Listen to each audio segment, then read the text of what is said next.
Fuck you, social justice warriors! You spoiled my travel time TV show. And for what? Because a lesbian savage character died? That's a level of oppression now? I somehow doubt that Daesh is throwing homos off the roofs because they saw that in a TV show. You fucking degenerates. Let's explore.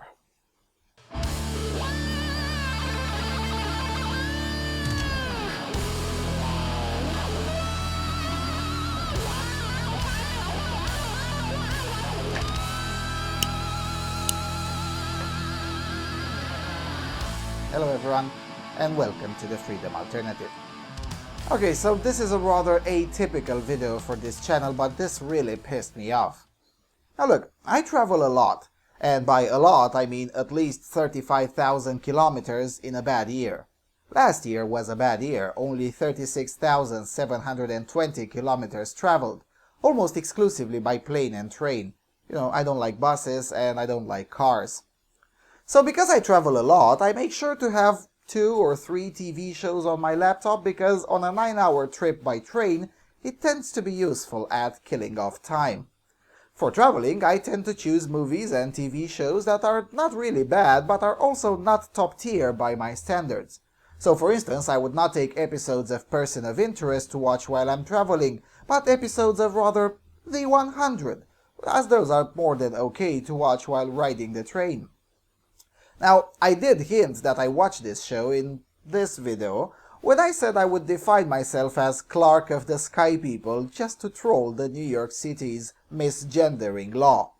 It makes sense that I hinted in that video since that video was made just 2 days after my last batch of long traveling and the show was thus still fresh in my memory. Now, when I traveled last time, I finished the second season and saw the first episode of season 3. Now, meanwhile, 7 more episodes have emerged, which I was supposed to see next month, when I'm due to travel quite a lot yet again. Well, now the social justice wankers of the lesbian variety just spoiled some of the show for me because they're oppressed. Fucking degenerates. Okay, so let me first give you a quick rundown of the plot.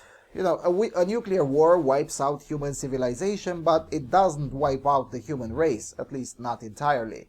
A portion of the human race survives on a space station called the Ark, which is located on Earth's orbit. And the show starts 97 years after the nuclear war, and on the Ark, the surviving humans have a democratic police state, if you can imagine that. And that is in the sense that, you know, they do have elections, rule of law and whatnot, but the punishments are harsh, with virtually all crimes being punished by floating, which is to be literally flown into outer space. Those younger than 18, however, are not being flown into outer space, but placed in detention and executed when they turn 18, unless someone intervenes for them. And like any machine, the Ark starts to malfunction more and more often, and the leadership think that maybe in almost 100 years since the nuclear war, maybe the Earth is now habitable again. So they decide to dump 100 teenagers from their detention center on the Earth to, you know, check if the Earth is habitable. A few of the teens die during the landing, but most of them do survive and discover that the Earth is indeed viable. But once they reach there, they also notice that not all humans have died. So they meet one society of savages whom they call the Grounders. Later on, they also meet a more technologically advanced civilization called the Mountain Men. Many drama and war happens, and these kids, called the Sky People by the Grounders, end up in a dubious alliance with the Grounders because the Mountain Men were terrorizing both of their peoples. Anyway, I don't want to mention the whole story, it gets quite complex, but somewhere down the line, the leader of the Sky People ends up being Clark, the daughter of the Vice-Chancellor on the Ark. Well, her mother eventually ends up being Chancellor herself, but on the ground, Clark still remains the de facto leader, the de facto person in charge, since she knew the ground far better, and the rules of the Ark were anyway outdated and irrelevant on the ground. And somewhere there, it is revealed that Clark is bisexual and attracted to Lexa, who in the meantime ends up being the leader of the Grounders. Well, it turns out that in one of the latest episodes that I did not see, and was planning to see when I'll travel again, Lexa dies. You know, that's nothing really special, since about 40% of the initial cast dies by the end of Season 2. Yes, there's a lot of death in this show, and most of it pointless from a moral standpoint, but that's exactly why I like this show, because it depicts the moral hazards that are implicit to savagery. Because, make no mistake, Lexa's character was the leader of the savages, and the leader of the savages dies multiple times during the show, and the seconds in command also die every time brutally, because, well, it's savagery. But social justice wankers chose to take issue with this particular instance because apparently it constitutes oppression to kill lesbian characters. No, seriously, let me read you a piece of the degeneracy coming from Inquisitor.com. Quote, Jason Rothenberg, creator of the show The 100, is under serious fire currently from the LGBT community. On the March 3 episode of The 100, a fan-favorite character, Lexa, who was an out lesbian, finally got a chance to have her relationship with the character Clark, only to be killed by the end of the episode. Now, both Rothenberg and The 100 have been targeted by a movement called #LGBT fans deserve better. In a March 8 article by Blaster writer Danny Roth, it is explained why the death of this character is so significant in the context of LGBT characters, and why Rothenberg, as of March 8, lost 15,000 Twitter followers because of the death of the character. Roth acknowledged that it would be easy to say the anger comes from simply having a lesbian or otherwise out character die, but the sad thing is it would appear that the 100 simply went where so many other storylines have gone before.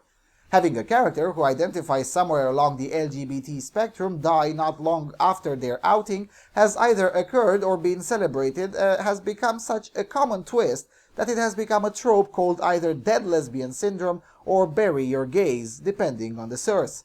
Xena, Charlie from Supernatural, Talia from Babylon 5, and Kane from Battlestar Galactica, along with many other queer women, have all been in some way bumped off, often moments after their queerness is either confirmed or celebrated, Roth wrote. The character death in The 100 is particularly troubling because while there are some shows featuring LGBT characters, this is not the first time an out character has died in a show, and fans are taking it very hard. The fans also appear to be struggling with Rothenberg's decision to only link to positive tweets that support his decision to kill Lexa off.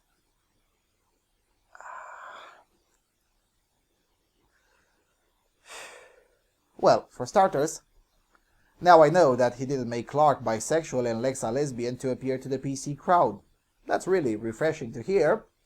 And to be fair, unlike the homo characters in Supernatural, Clark's bisexuality kind of fits the plot, and it's even an advantage during the plot. Lexa, as a savage leader, was already shown to be willing to sacrifice multiple lives, but was never willing to sacrifice Clark. So them being attracted to one another really does fit the plot. But you know what? So is Lexa's brutal death. Because the overall plot is that the Grounders are savages, and as the writer himself pointed out, being the leader of the Grounders is not a position with long life expectancy.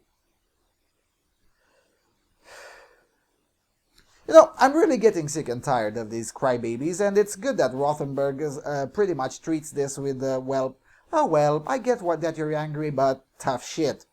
Although I'm still waiting for someone with cojones to come up and say, you know what, the show wasn't for you to begin with. Fuck off, go suck a bag of dicks, and die. That's how these winnies should be treated. This incident also reminds me why I don't read the so-called nerd press and don't get involved into fandoms of any kind. I mean, for fuck's sake, is it really that hard to enjoy a medium without making a fuss about it? Also, it should be shameful per se to be older than 13 and still treat works of fiction as if they're connected to the real world. Why can't we enjoy good works of fiction for what they are? Good works of fiction. Are we at a stage so far off that a significant chunk of TV show watchers can't make the proper distinction between reality and fiction? Thank goodness there was no Twitter mob when Romeo and Juliet was written, or when The Adventures of Huckleberry Finn was written. Can you imagine the Twitterati going full Macintosh every time nigger was said? Jesus Christ. Anyway, that's really all I had to say. I recommend you all to try this TV show. It's a take it or leave it kind of show. Just like Game of Thrones in this regard. I don't like Game of Thrones, for instance, and the same thing with that one. It's a take it or leave it kind of show. You either like it or you don't. But it's worth a shot. And with that being said, thank you for watching, and I'll see you around on Freedom Alternative.